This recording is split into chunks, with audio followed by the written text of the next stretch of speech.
Rakesh has run businesses in Kyrgyzstan, Nepal, Sri Lanka, India, US, and Uganda. He has been a pioneer in developing the libertarian movement in South Asia. He used to write regularly for the Himalayan Times, a Nepali newspaper. He's the only person to have been nominated 6 times for the Frederic Bastiat Prize for journalism. He's the author of several books, including India, the Third World, Why, and The Dealmaker. He's currently working on 2 new books. Please welcome Rakesh to the podium.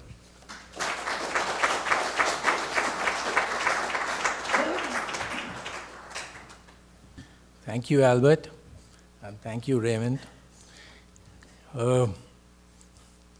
Unfortunately or fortunately, I disagree completely with what he has said. It's as if saying, I am in, you are out, now shut the door behind me. 2 weeks ago, I was at a libertarian conference, and we were debating open borders versus closed borders with a lady called Candace Owens. How many people here have heard of Candace Owens? Well, for those who have not heard, she's a black Republican and ardent supporter of Donald Trump. And I would like nothing better than to see her and, say, Ben Shapiro in the White House in 2024. I am a supporter of Trump because he's reducing taxes. He doesn't go far enough. I would end the income tax. And also, he's reducing regulations, all very positive for the business. Yeah. But I don't agree on certain policies of Trump, and I don't agree on certain policies of what were being advocated by Candace Owens. She said some of the same things which Raymond said. One thing which got her a lot of applause was, if we lock our homes, why can't we lock our country? And among a libertarian audience, she got a lot of applause for that. Well, I am completely in favor of locking your home. There is no problem at all. Your home is your castle. You decide whom you meet. You decide who's to be kept out of it. Yeah. Not only that, even in your business, you decide whom you entertain, whom you don't entertain. People here attended the Sprots conference. How many people attended the Sprots? Yes. One thing which Rick Rule was saying was that they select their exhibitors. They don't give an equal opportunity to everyone and anyone.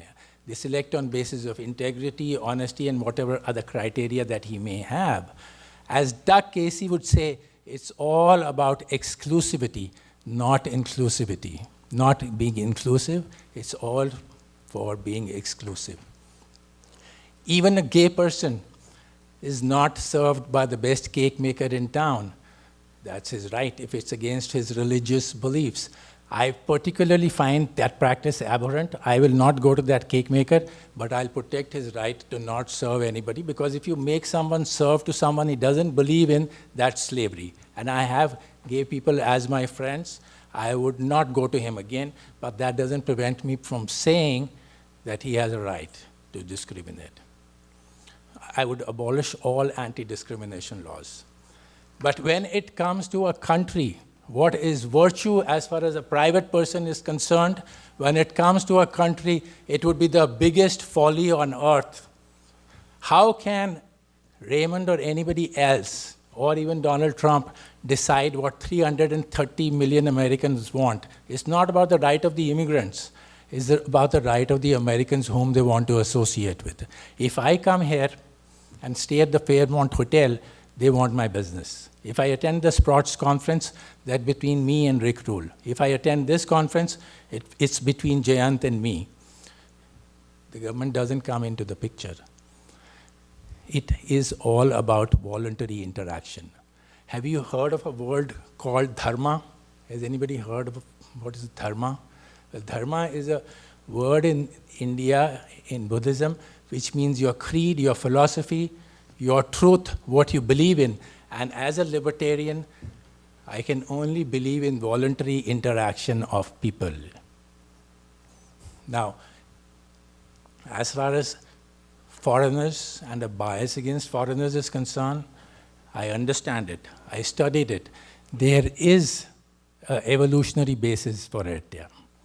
People across the hill, if you were not careful, belong to a different tribe, they could come and kill you.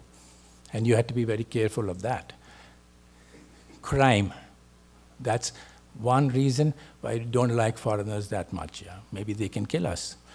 But then let us look at the statistics.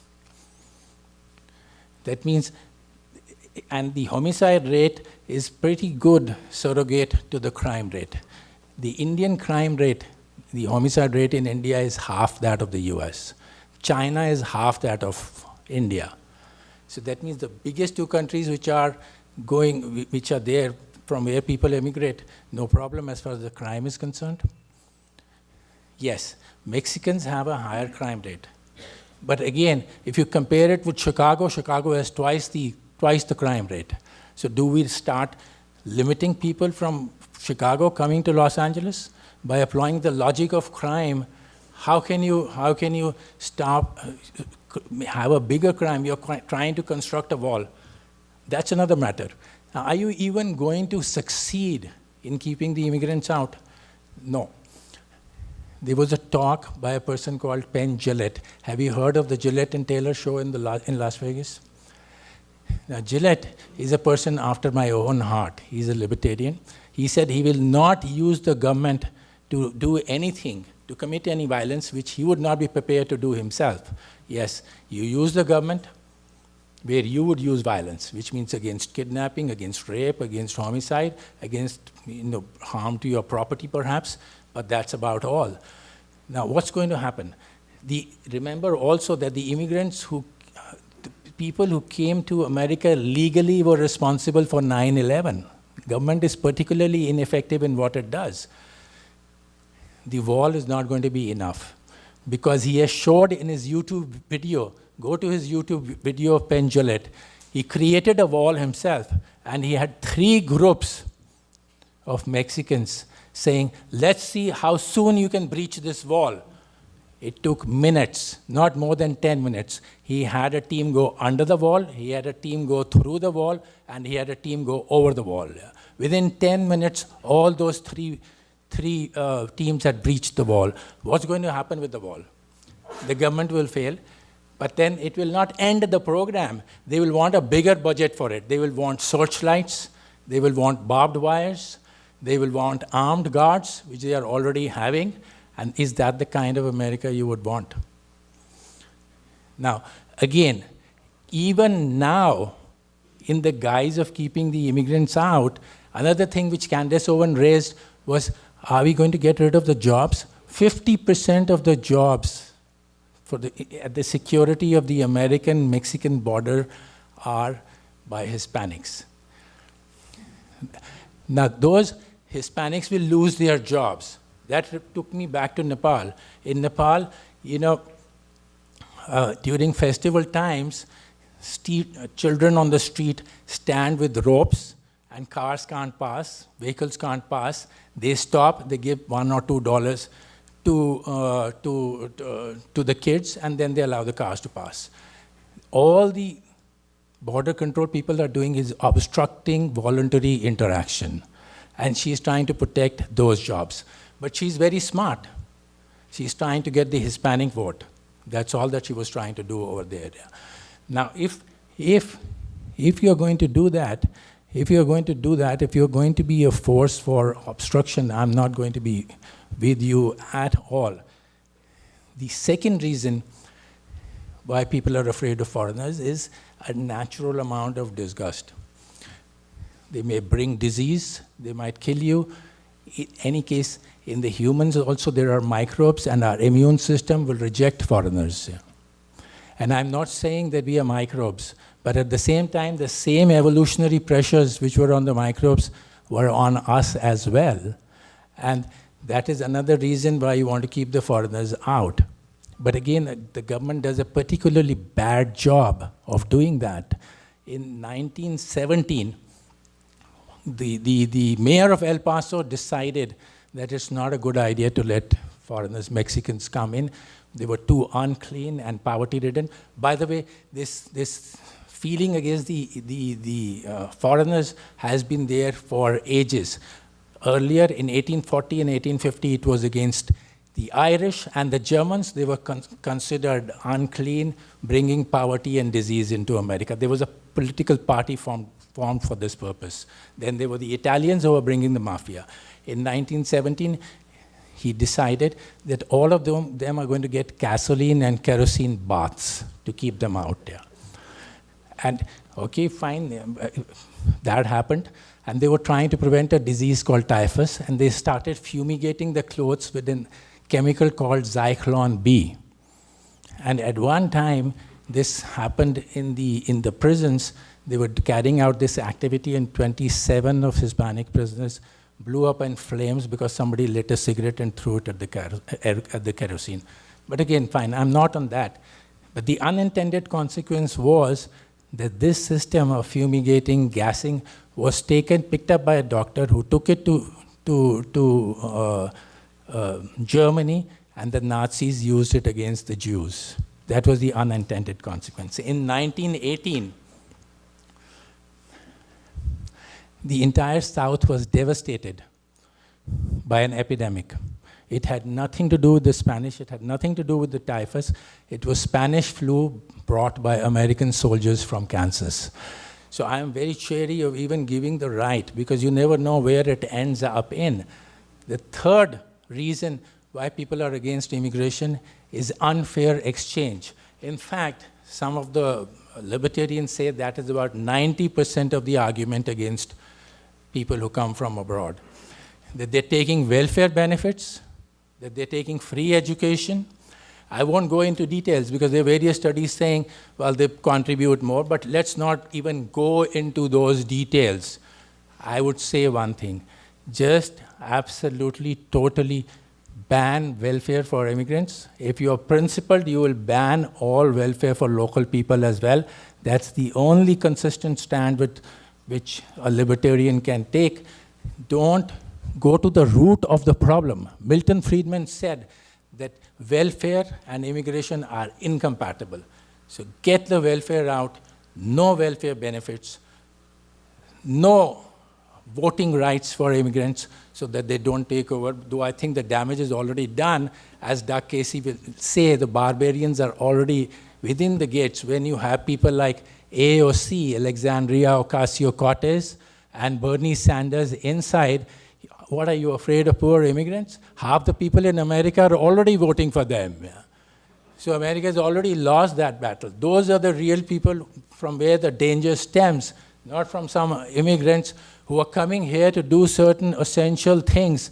As the speaker before me said, the American agriculture will collapse. Yes, it will. I see myself in the hotel I was. Doug Casey, thank you very much for the breakfast. But if you could get people from abroad, and there's no reason to give them the minimum wage, abolish the minimum wage as well. If you had people from abroad coming and working at low rates, it will not take American jobs. The American people who are serving us breakfast would be supervising them and would be taking the order and customizing it. Instead of just throwing scrambled eggs at us, maybe we don't like them. Maybe we would have wanted an omelet. But because, and there are numerous such examples that I can give you over here of jobs not getting done. In fact, 91, I came to America. Everything was approved for my green card, and I gave it up. It was too much nonsensical work, which I was not used to, and I could have used my productive work somewhere else. I didn't even know that cars got dirty. Then my wife said, yes, our cars were cleaned by the drivers. I had never been inside a gas station. Forget about full-service gas stations. Now, if you had people from abroad, all these jobs can get done. In Singapore, there are 250,000 foreign domestic workers.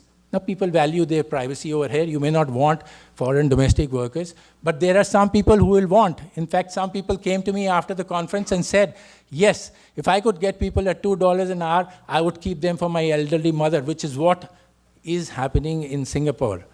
They take care of the general household duties. They take care of the children, they take care of the elderly, and that's another thing. The population over here is aging. You need the immigrants to come over here. Look at what happened to Japan. It used to be a superpower. It used to be said it's going to be a superpower. Its population is aging, dying, and nobody even talks about Japan any longer. The next benefit, we have talked about China so much at Sprouts. How are we going to compete against China? There are only 330 million Americans versus 1.4 billion Chinese. It's not possible. It's like a team of 5 basketball players against 20 players. Even 5 against 6 is too much advantage. Until Chairman Mao was there, it was okay. You could compete against them because Chairman Mao had absolutely put them in shackles. Now the shackles have come off. They have done free market reforms. How are you going to compete against the Chinese? This is what I say. Open the doors, open the borders, let those Chinese companies come here, abolish welfare, abolish so that you don't get the wrong type of people, abolish the income tax, and let those companies come along with their workers and do what they're doing in China over here, create the cell phones over here. You know, people say, is America too crowded? Not by any measure. Let the market decide what is too crowded or not. The density of population in America is only 87 people.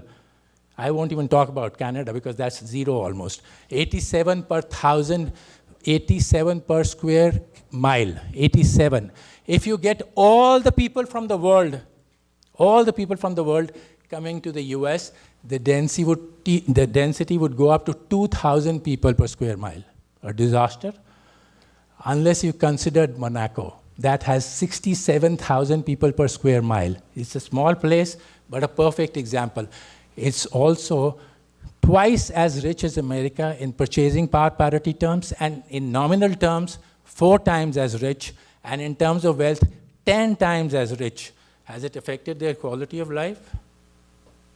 They live the longest. Their life expectancy is 89.5, the highest. So why does this happen? Because people want to go where other people are. There's a constant movement from the rural areas to the urban areas. In China, a few decades ago, 18% of the people were in the cities. Today, 60% are in the cities. It's a worldwide movement because people become more productive when they move to places where there are other people. How much more productive? If you double the population of a city, various analyses have shown the productivity and the income of everyone goes up by between 7 to 15%. So it's a big sacrifice not to have people over there. Imagine new towns in the US opening up. Imagine all the work which is not getting done, getting done. Again, people talk about, oh, low-value jobs, you will destroy jobs. And I say to you over here, jobs are meant to be destroyed. Thank God for destruction of jobs, because if jobs are not destroyed, that means you're not progressing. We would not be sitting here in this conference.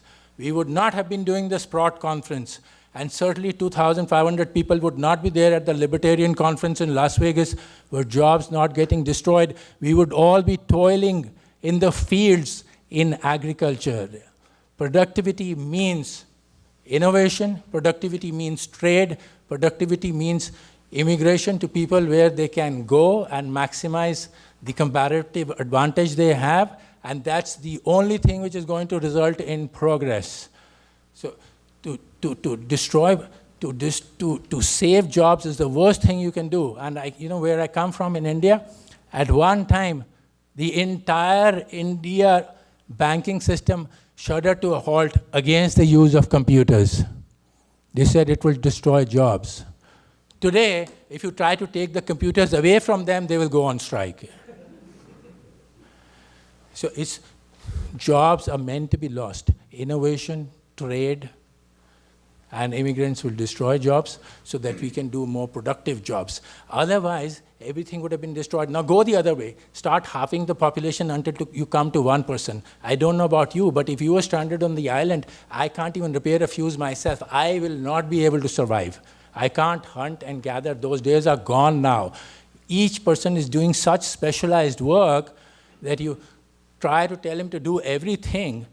That's nonsense. The only reason how we can get away from the phobia of foreigners is by having trade, by getting over and becoming interdependent. There's no need to be doing everything yourself when you can buy it cheaper from outside. Absolutely no reason. So I would open the country to trade, to immigration, to movement of capital. It's all about voluntary interaction. And nobody has ever given me a worthwhile answer of why we should stop voluntary interaction. Is it about culture? I come from Dubai. Dubai has 9 times more foreigners than local people. 9 times more. Just Google it up and see. It doesn't affect their culture at all. They don't give them voting rights. I'm saying don't give any voting rights.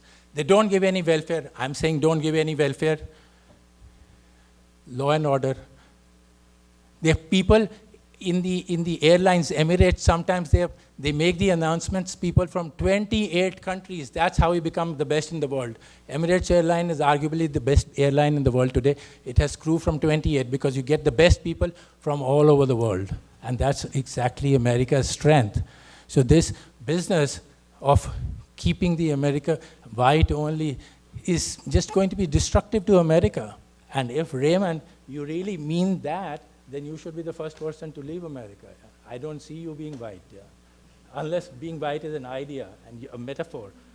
America is an idea, and if you tell me that immigration has to be stopped, then throw the Statue of Liberty into the sea. I cannot even say that you send it to some other country, because America is the last chance the world has, and no other country deserves it more than America.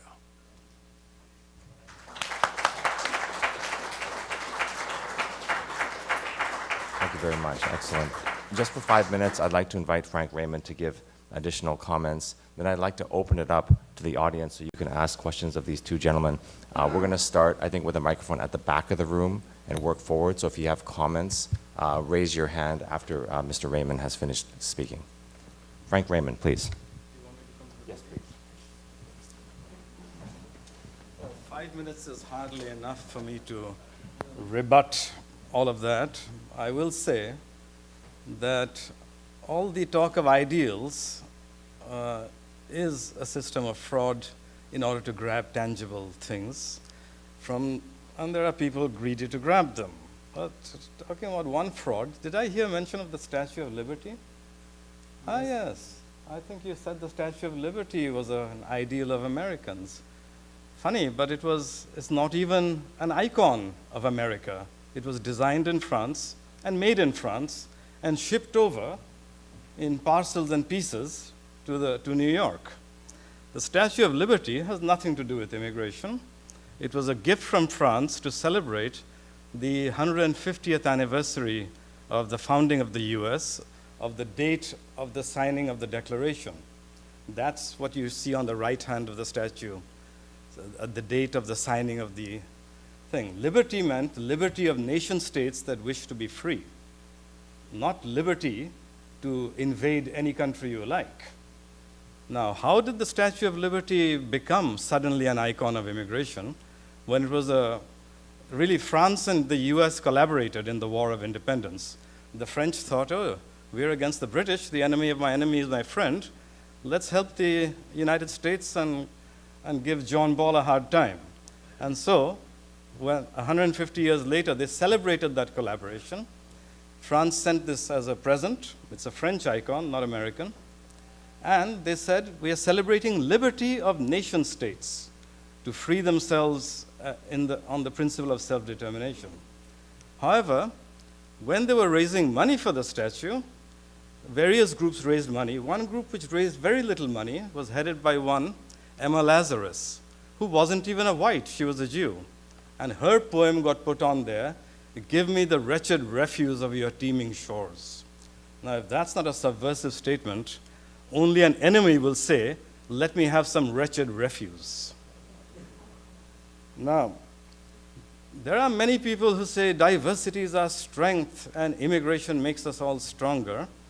Well, there was a great debate in a program called Question Time in London, in Britain, when the BNP, the British National Party, had gained 2 seats. And because this man was invited to speak on national television, a nationalist, hundreds of thousands of people, mainly Asian, blocked the streets and caused riots. But in that debate, Mr. Jack Straw, foreign minister, and at one time home minister, spoke, and he said at the end of it, diversity is our strength, and immigration grows countries, something like that. But diversity is our strength. Well, Mr. Jack Straw is a Jew who was a champion of Israel. Why doesn't he call for diversity in Israel? But let's look at the facts a little bit. Long before diversity, this present wave of diversity, Britain had an industrial revolution. It invented the steam engine, the steam catapult, the Bessemer converter, the natural gas principle, the internal combustion engine. It invented all those things. It sailed all around the world. It discovered Antarctica from North Pole to Antarctica. Hundreds of inventions, the greatest literary outburst in history, and the greatest social advances by thinkers such as Locke, Hobbes. All the ideas of social democracy came out of Britain. And then Britain became diverse. And what inventions did it produce after that? Gee, it fell into debt to historic levels that will never repay. It's now an overcrowded country that cannot feed itself. It has to import its food. And it's a thoroughly mediocre country. So on what basis does Mr. Jack Straw say diversity is our strength? On the face of it, it's a disaster. Now, let me say, I hope I have the time to say this, make this point. The story of life is the story of change and evolution. Otherwise, you would not rise above the lowly amoeba. An amoeba mutated. It became different. The mutated different parts stayed separate. They didn't interbreed with the old parts. They stayed separate. They became a separate life form. In this process of differentiation and staying separate, we finally went to mammals, the chimps, and the human being that could vault a rocket into space. Without the separation of newly developed species, you would not rise above the lowly amoeba. There would be no life. There would be no diversity of life. There would be no biodiversity. And biodiversity produces things both subtle and profound. Now, the white race is as distinctive as the Japanese race or the Chinese race. But it is distinctive. Let me give you some examples. For example, about 20 years ago, before UBC became a totally diverse campus, there was a news item that some students of the engineering faculty had a little club for playing pranks. And they developed a system for slinging a Volkswagen Beetle under a bridge. And they went to America, and in some city, commuters were astonished to see, as they went to work, a Volkswagen Beetle slung under a bridge. They had managed to do it in some efficient way. Within a few minutes, they developed a system and slung it under this bridge in an American city. And people were saying, what the hell is that? Now, when the reporters went to UBC and asked the students, hey, what do you think of that? That little prank they pulled, that little trick. There was a girl who said, what do you think of that? She said, woo, wow. Now, that kind of course, non-whites don't have that spontaneous, woo, let's do that. That was great. They're not that spontaneous, they're women. That was distinctive, but the fact that these students went out of their way, spent their time to devise a way of slinging an automobile under a bridge, and took the time to do it, that is something no non-white would do, okay? That's a subtle difference. Again, when I was at university in England, we used to get bored sitting in the toilet. So we wrote things on the walls. And one of the games we played, writing things on the walls, was called Philosophy's Top 10. Now, so there's a pop song, Got to Get You Into My Life. We put in Goethe, for the German writer Goethe, Goethe Get You Into My Life. Or at that time there was a pop song, I'm leaning on the lamppost at the corner of the street. So someone wrote, I'm Lenin on the lamppost. You put a philosopher's name in there. Or one of the better lines had two philosophers in it. The pop song, I Can't Get No Satisfaction, and they wrote, I-K-A-N-T, I can't get no Sartre's faction, from the philosopher Sartre. Now, that is uniquely white sense of humor and white inventiveness. They'll do things that aren't necessary. That's a subtle difference, but there are, of course, more profound differences. It is a hobby, okay? Hobbies lead to inventions. The hobby of the Wright brothers led to the airplane. It can be argued that if not for the distinctive qualities of the white race, you wouldn't have the airplane and the light bulb for another 500 years. There'd be generations without electricity. Okay, thank you. Okay, are there any questions at the back of the room? For Mr. Raymond, please. Just a couple quick questions to see if I can set a trap and then spring it. First of all, would you agree that you cannot have coercive state control over a border without violating the natural rights of your citizens, such as freedom of association and freedom of trade? Absolutely, you can have it. Japan has it. South Korea has it. But in order to do that, are they not violating the freedom of trade and freedom of association rights of their own population? Not at all. That No takes care of ethno-state that. is violating it. Yeah, if you wouldn't accept that premise, that pretty much takes care No, of the I rest don't of it. accept that. Okay, thank you. Actually, can we give Rakesh a second just to answer? Please make it brief. Yeah, I'll make it brief. You know, what has happened is that he's saying it can be done. It cannot be done at all. The restriction on unreasonable searches and seizures has been removed. A 100-mile zone from all American borders is now practically constitution-free, which means that the border control, the TSA, and other people can search you and check your documentation within 100 miles of the whole border, whether it's Canadian border, the American border, Eastern Seaboard, Western Seaboard, and that means 2/3 of the people living over here, in the guise of searching for illegal immigrants, who, by the way, Milton Friedman said that illegal immigrants actually contribute more to America because they can't take as many benefits as the legal ones can take. And illegal is just a matter of documentation. From 1776 to 1876, for 100 or more years, everybody who landed was legal over here. So I would say legalize everybody who is over here. Okay, any other question from the back?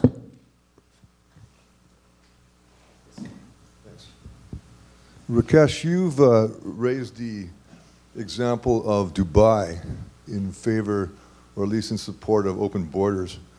And you must know that there's two classes, at least two classes of people in Dubai and the UAE. And so I'm just wondering if you would, are kind of making a backdoor argument in favor of some kind of a class system, where there's permanent workers in a country that have a deficiency of legal rights that they can avail themselves of. And is that something you find acceptable? Absolutely, why not? If the whole, because most of the immigrants are coming for economic reasons and for economic opportunities. Now, one of the biggest problems which Doug Casey also said, 200,000 Somalians have come. As long as they are voluntarily interacting, I don't have any problem. If they commit crime, deport them. Dubai is very strict on that. There are 9 times more foreigners. They do not dilute the culture at all over there. Even I don't deal with the people I don't want to. I deal with them to the extent I want to. For example, because of all the migrants which are allowed to come as workers over there, I order from my apartment, within 35 minutes it is delivered. I ordered 1 avocado and they delivered it within 30 minutes without any extra charge. I don't interact with the person who comes to my apartment. I give him the money, I take the groceries from him. It doesn't dilute the culture at all. So that is absolute nonsense to say that the culture is diluted by voluntary interaction. Voluntary interaction by definition means that everything is voluntary, so it cannot be. I am all for voluntary interaction between people, and Raymond is completely against it. It's, again, Republicans want something, they want a bigger government. The Democrats want something, they also want a bigger government. Republicans have been wanting immigrants, they've been turning a blind eye because they need all those workers and the farmers support them, so they say, okay, come. The Democrats, on the other hand, need their votes. So I'm saying no voting rights, no welfare benefits, and then what problem do you have with immigrants? And if they commit a crime, deport them. It will add to the strength of America. Nobody talks about Canada because Canada doesn't have enough people. It's another matter that America is going around 100 countries. It should not be doing whatever it is doing now, but America needs more people to compete with China, and I would rather have America as the superpower instead of China becoming the superpower. Thank you, Rakesh. We had a question over here on this side. I'd like to respond to that. Okay. Let's let Frank respond, please. Can I respond to that? Yeah, please. Okay, sir. The point about open borders is they only argue for open borders for white countries. And open borders means just that, as understood. People will not only come in and work, they will get citizenship. And if they don't get it, they'll say, you're violating your ideals of equality. The purpose of open borders is to flood people in and make them colonists who will never leave the land. And they say so. We are not leaving. We are not going anywhere. Now, Mr. Wadhwa is arguing that they work for cheap. He's arguing that, you can exploit them for a while and you'll be a little better off. But you can only exploit them for a while, and you're not really exploiting them, they're exploiting you. When they come in, they work. But they also work for themselves. They got to eat, they work in the farms. They've got to buy stuff, they work in the shops. They create jobs for themselves at the expense of the local people. They overcrowd the land, pollute the water and the air, and they deplete the resources. Now, secondly, they are also faster breeding, as Mr. Wadhwa has been very generous in pointing out, which means that not only will they refuse to leave, it'll be like the red squirrel and the gray squirrel. The gray squirrel came from America to Britain. Within 3 generations, there were no native red squirrels left, because the gray squirrels bred more rapidly, and they ate up the resources. They competed for the same resources, and they genocided the gray squirrels without fighting a single one of them. Okay? So the argument for open borders is not an argument for cheap labor or temporary labor who will leave, like in Dubai. They don't pollute the culture for a simple reason. 2 years after the contract, they come after a 2-year contract and they're told to leave. Absolutely not. I've been there for 10 years. Okay, but I've known many who've been asked to leave. Another question, please. Do get asked to leave. But whites are blessed. Whites are cursed with compassion. They can be played upon, and they will never get out, these people. And let me give one counterpoint to Mr. Wadhwa's thing. There was this recent incident with the squad, Ilhan Omar and Ocasio-Cortez and so forth. And Trump said, why don't they go back, indicating that you don't belong here. Well, Mrs. Ilhan Omar gave a speech to the black African women leaders. And there she spoke her mind. And it didn't come on CNN. It didn't come on MSNBC. There she said, this will not be the country of xenophobics. This will not be the country of white people. Sir, please. Sure. Rakesh, you cite a lot of benefits of immigration, and I was wondering if you could elaborate. Do you think that ethnic violence is an increased threat to some of those benefits? And if so, is there some sort of trade-off where a certain risk of ethnic violence is worth a certain amount of benefits that you perceive from immigration? See, many of the things which he talks about are in the hands of the government. Infrastructure, for example, in India, Telephones was called infrastructure, and it took us 10 years to get a telephone connection. Water resources and all those things which we are in short supply are controlled by the government. So you're using one government failure to advocate now another government failure. Is there a trade-off? I presume there is, but I know also if the government sticks to its basic core function of protecting life and liberty, there is no trade-off. In Dubai, in Singapore, small specks of places, 10 times more foreigners, and there is absolutely no ethnic violence, because if there is violence, deported and you're out. So the reason is they don't have to deport that many people. They just use the threat that if you are going to commit a crime, you're out. Yeah.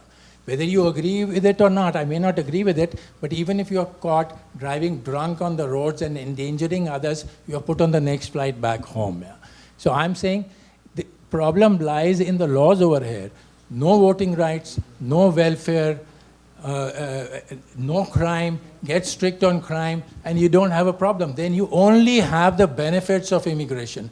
And there is no exploitation. If I get people from India to come over here and drive my car at $2 an hour, there is no exploitation, because he's better off over here than he is over there. Entire Dubai has been created by foreigners. In fact, the infrastructure here needs to be improved. What better than gangs of Chinese, Indians, and other people to come and improve your infrastructure? And if you give them $1 or $2 an hour, and the people who are already in construction business, they have to just supervise. They will be kicked up to supervision. There is no problem at all that I see. What he's talking about is not even a problem, is not even an issue. Voluntary interaction for a libertarian means benefits for all. Otherwise, the transaction doesn't take place. It's the same thing between immigrants and local people over here. I'm not advocating the good of migrants. I'm advocating the good of Americans over here. Raymond, would you like to comment on this question? Yes, sir.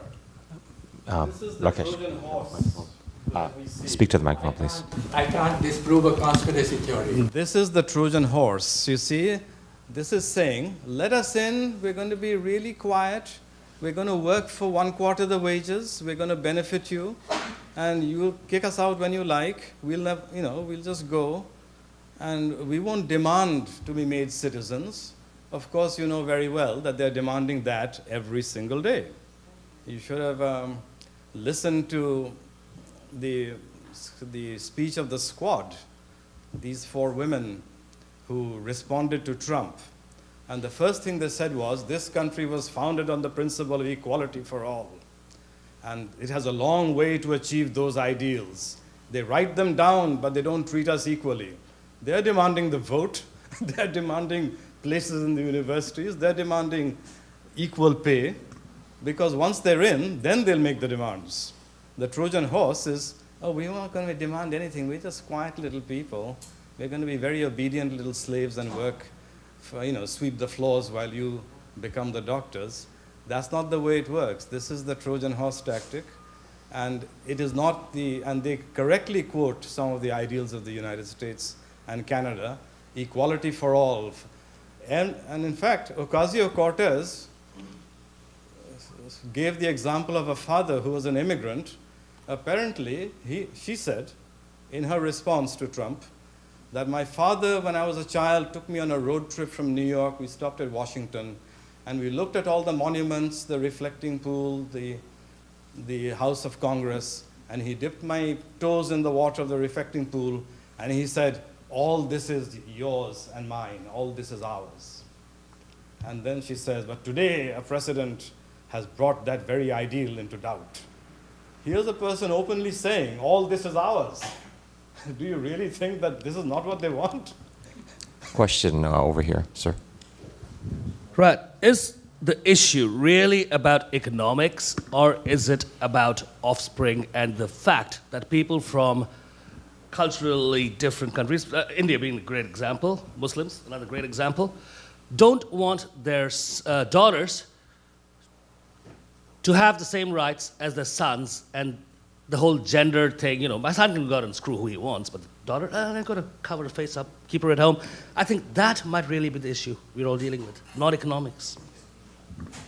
Well, let me respond to that. I want to be the president of America. Am I becoming the president of America? No. Wanting has nothing to do with it. People will want welfare benefits. You just don't give it to them.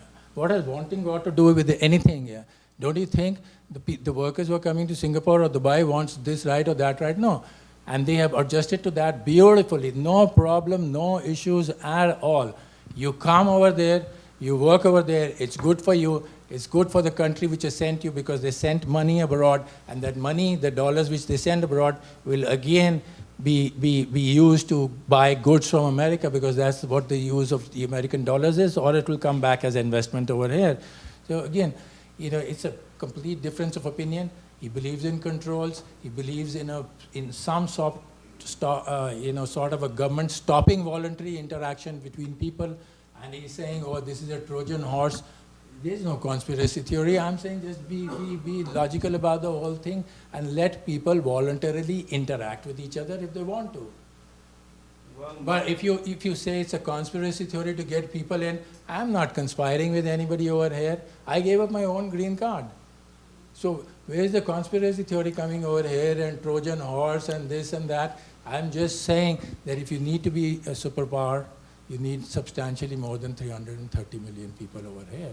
The density of population makes it the 136th or 146th most population density-wise country in the world. Frank? I'd like to respond to that. Nobody needs to be a superpower. It is an imperialist concept, and it doesn't help anybody. Swedes are the people, probably the most wretched in the world, who have been reorienting their churches so that Muslims don't get offended. Can't point this way. We got to reshape the church so Muslims don't get offended. And they're told that we are a humanitarian superpower. They're given delusions of grandeur of being a superpower while their country is being taken from them. While their women are being raped, and Stockholm is the rape capital of Europe. And now I hear a man saying, if you want to be a superpower, I travel all over Canada and the United States. People want green fields, pleasant, peaceful villages, harvest festivals. They don't want to be a superpower. And there's even moves to say Canada should have 100 million people in order to be more of a voice for great ideals on the world stage. These are all, once again, tricks and delusions. At the end of the day, when you argue for these immigrants we need to work the fields and so forth, are you telling me that white people are worthless? That they can't grow their own apples and they can't grow their own broccoli? It's very simple. Here is a population sitting on a piece of land. They will organize themselves to get the optimum results. They don't need a single person from abroad. Only Arabs who are filthy rich with oil and don't want to work, they do it, and they keep very tight controls over it, and they can. I'll give you an example of how they can and whites cannot. Now, in Britain, there was a woman called Bushra, a Punjabi woman, I believe, who had a debate with a white nationalist, and in which she said, where do you come from? And he said, well, my family is from the North German family of Nordic people and so forth. And they came to Britain. Some of them came 10,000 years ago, some 12,000 years ago. And this woman said, so these people who are coming in today, in the 1990s, your people became British, they will become British too. Just step on the land and you're British instantly, right? And she said, and then you have these people you brought from Jamaica, and you want to send them back? Aren't they people? You can just use them as you like. And she started quarreling and screaming like a fishwife in a third world slum. Saying, aren't they human beings? You can just use them and work them and treat them, and now you want to send them back? And he had to keep quiet because he was under laws that will send him to jail if he says one thing that will offend a colored person. But that woman would never dare to say it in Saudi Arabia or the United Arab Emirates. She was Pakistani, and millions of Pakistanis work in the Middle East. If she had that kind of insolence and made a claim to the soil of Saudi Arabia the way she made a claim to the soil of Britain, they would flog her in public. But whites can't do that, especially, one, they have this element of compassion and fair play, and secondly, they're under occupation. So what applies to the Middle East cannot possibly apply because it doesn't work the same way either. Those people never become citizens of Kuwait. Whereas anyone who's coming here is now, they say you have to make them a citizen. And it's a demand that white people are not able to resist right now. I want to take one more question before we break for lunch and then invite you to continue this conversation. But just to be fair, Raymond, I think Rakesh was probably referring to economic and cultural superpower, not the offensive military superpower. That I want one more question. Absolutely. That's what Yes. I want. One more question, though. There was a lady, I think, here. Someone here have a question? Did someone have a question here? Okay. Last question. Sure, so I'll keep it brief, and it's directed at Rakesh, the opportunity to challenge a common theme I hear in the United States as far as against increasing immigration, right? Because to a point I agree, and the sentiment makes sense of you take away the welfare state, you take away the incentives, you have these controls, there's less issues that arise. But right now, if you watch the last United States Democratic debate, you have an entire swath of a party calling for decriminalizing crossing the border, to immediately give health insurance to anyone who crosses the border, anyone who's there. You look at Pew Research polls, you see that the vast majority of the swaths of immigrants coming over from Central America, South America primarily, are voting for the political left.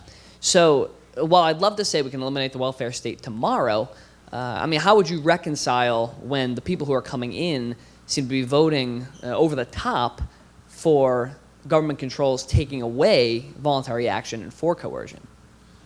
Absolutely. Just one point. I was talking about Dubai and Singapore, not about Saudi Arabia and Kuwait. So, and Dubai doesn't have any oil wealth. Coming back to your question, I'm again reiterating that free immigration is not compatible with the welfare state. You have to get rid of it. Fight the good fight. Get rid of the welfare state. And then we won't have any problem, because when you eliminate the welfare state, you can then get rid of income tax as well. Half the money of the American government is going into welfare at the moment, whether it's social security or education or freebies or whatever it is. The only principal thing to do is to eliminate it for everybody, including the people over here. That would be a big plus. As it is, Rick Rule was saying that the US government is $100 trillion in unfunded liabilities in debt, and $22 trillion in debt which are funded, and $1.5 trillion in budget deficits. What you need is immigrants, doubling the population so that the debt is reduced to half. They will share the burden. They will have to share the burden one way or the other. And the sooner you have more people coming here to take care of your aging population and other things more, the better it will be. One thing more I want to say, Trump wanted the Mexicans to build the wall. And I tell you, there's one surefire way of doing that. Abolish welfare, abolish income tax, open the border completely.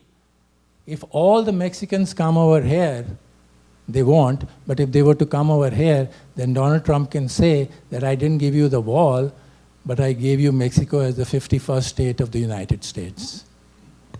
Yeah, Raymond, please.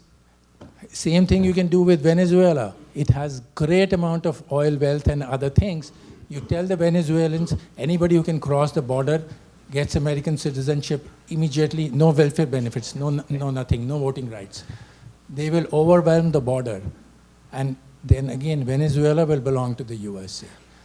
Any country we have seen, when people walk out, that's the problem. East Germany collapsed. When? When did that regime collapse? When people walked out of the Brandenburg Gate in '89. Excuse me, June Rakesh. 12, 1987, Ronald Reagan said, tear down the wall. The last thing we want to do is have another wall, which will be just a mirage. It will be again a I've big been government informed failure. that we have to break for lunch now, but I invite anyone who wants to continue this conversation to stay with these two gentlemen. Thank you very much.